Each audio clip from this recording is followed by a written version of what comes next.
And we're into the headlines. All right, so let's talk about this lawsuit. Yeah. First, let me give you a little bit of context on what the lawsuit's about. If I remember correctly, because it was filed a long time ago. This was a pre-COVID lawsuit. And basically the argument is the buyer's agent compensation, in most cases, is paid for by the listing brokerage in a cooperative agreement.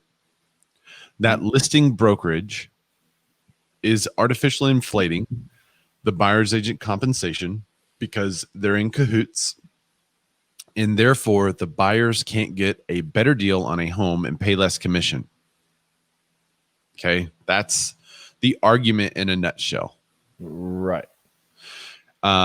So update on the entire thing here. Judge denies motion by NAR to dismiss buyer commission lawsuit. So in short, I think I put a very short summary of this one. Let the games begin.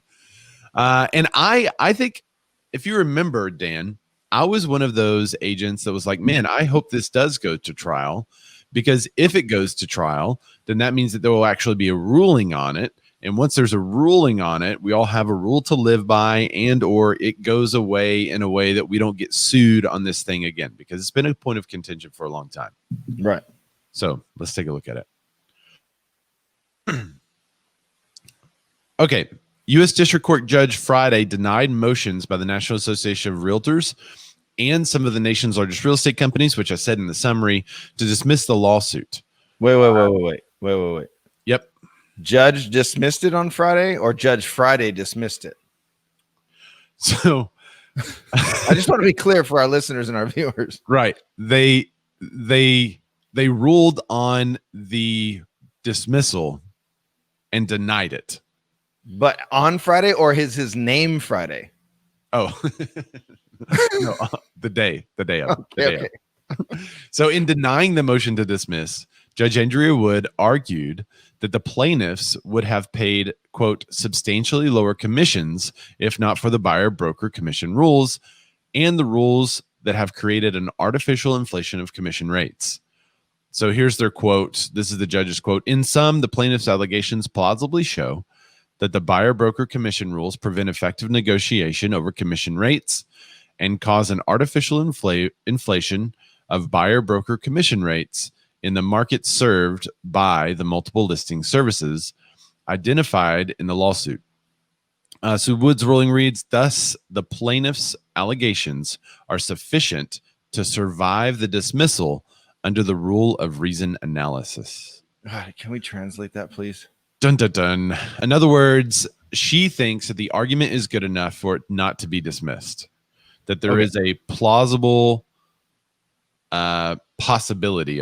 Plausible is a possibility. A plausibility that because of the agent's participation in the MLS and the co-brokerage agreements, etc., that there is an artificially inflated buyer agent compensation. But what it's failing to address is that this compensation has already been negotiated when we take the listing. Right. And I think that's the argument for most of the, I think that's the argument for the NAR and also for the big companies that are involved in this. And I hope they have some really smart attorneys. You don't have to be that smart of an attorney to negotiate that this is the agreed upon compensation that the seller has promised, and it goes straight through. And the seller has agreed to pay that. So there's Correct. not really you can't renegotiate it because they've agreed to pay that, and renegotiate it would, to me, in my opinion, it would hurt the buyer, because then all of a sudden the buyer's agent is like, well, I'm not taking 1%. Like, yep. Unless the buyers are going to cover it, then what happens though? Whose pocket does that come out? I actually had an agent on the other side of the transaction asked to reduce their commission so that they could give a rebate to their client. Yeah. And we have a specific form that is an addendum to the agency agreement. So every buyer agent should have an agreement with their buyer. And that's where that would be taken care of. You wouldn't include it in the offer. It's not between the buyer and seller, because they're not a party to that part of the contract. They're all different contracts. Are not a party to the purchase of a property. Yeah. So they have a huge uphill battle, in my opinion, but It sounds like that the judge is leaning towards the plaintiff, but that may be only in order to hear the case. Right. I think that's all it is. Just is there, because when there's a motion, all it is there enough to actually have a case, or do we throw it out? Do we dismiss it? Yeah. The NAR said, was this the NAR spokesperson told Inman? Oh, by the way, this story is from Inman News, so y'all could go check it out there. NAR said they were disappointed. They think that ultimately when the case is heard, they will prevail. Yeah, the lawsuit was filed in 2019. Yes, yeah, we covered it a year and a half ago. Seeking class action status. And the By the way, do you guys remember even like what 2019 was like? No. You know what was weird is I had to go to a photo shoot yesterday, and I got out of the car, and the photographer was wearing a mask. And then like halfway through our shoot, I was way over 6 feet away from her as we were doing this. And she took it off. She was like, I'm just going to take this off because we're not even close. Right. And I didn't process that she was even wearing a mask. Right. That's how weird normal has become. So I started, I know we're off on a tangent now, but I started watching a show called Schitt's Creek. It's not a bad word. That's the name of the show. SCHITT Creek. Right. And it's on its like 6th season or something now. It's always like, no, I'll get to it. And I love this show, but as I'm watching it, I'm just going, and it's a lot with the movies, with everything. It's like, why aren't they wearing them? Oh, wait, this was shot 5 years ago.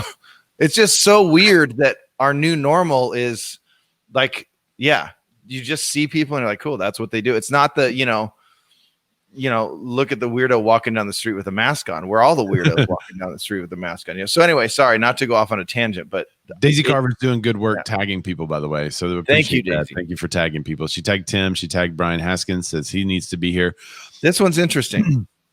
Vince Kleinschmidt. I tried.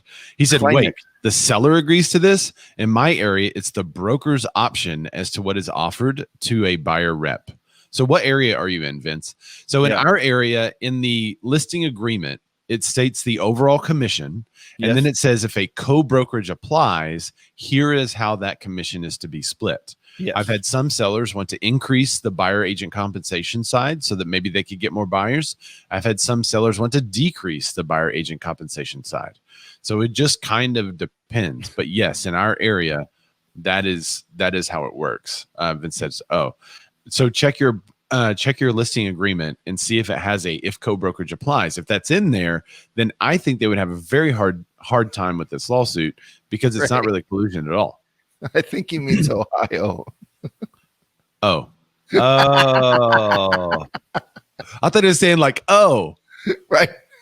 I think he means Ohio. Yeah. Vince said I could choose to offer $1. So yeah, you can't really do that. Well, no, we have those here. Yeah, I got you. Where you offer Tom Oliver says he means Ohio. Okay, guys, I get it. I missed it. Okay. Yeah. Oh, Ohio. Like Tom Oliver hasn't commented, but he's like, dude, he means Ohio, buddy. He means Ohio. And that's the same exact way here. So there's the full commission, and it's right there for them to see. They have to read through the terms and agree to it. It's full commission, and then what's going to be paid out to the buyer's agent, because then that becomes the brokerage's listing. But the seller agreed to that contract. They agreed to what we're paying.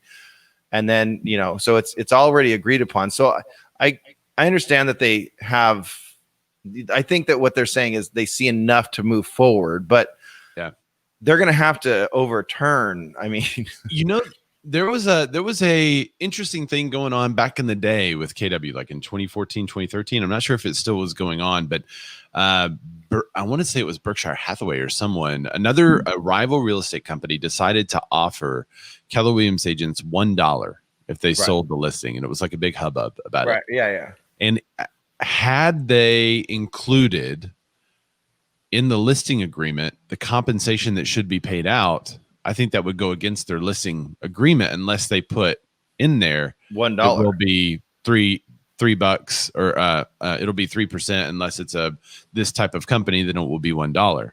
Right. Yeah, Lisa Perk said it was Berkshire Hathaway. And then Vince said it was a clause. So maybe he's Strike that clause. Maybe he's expanding. Yeah. Well, yeah, I'd love to know what they do in Ohio if that is in the if that is in your listing agreement, but that's where it is in Arkansas. So, and I know not, this could be a good reason to have some contracts around the country that are similar. Yeah, fair dealing and everything. And Ray did mention, I don't know if it's everywhere, but we have what's called a BRE here. It's a broker representative agreement for buyers. So, yep, and that does cover, any buyer's agent compensation that's lower than, and whatever, you can set it at whatever you want, lower than 2%, then the buyer's going to cover the difference. Or we ask for a credit from the seller, and then that comes back either way. But what people often, it kind of goes under the, when you have the buddy that's a really good artist and you're like, hey, can you paint my wall for me?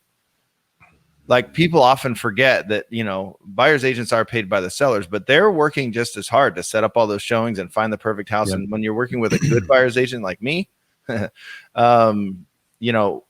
job is to hone down. Our job isn't to show you 100 properties.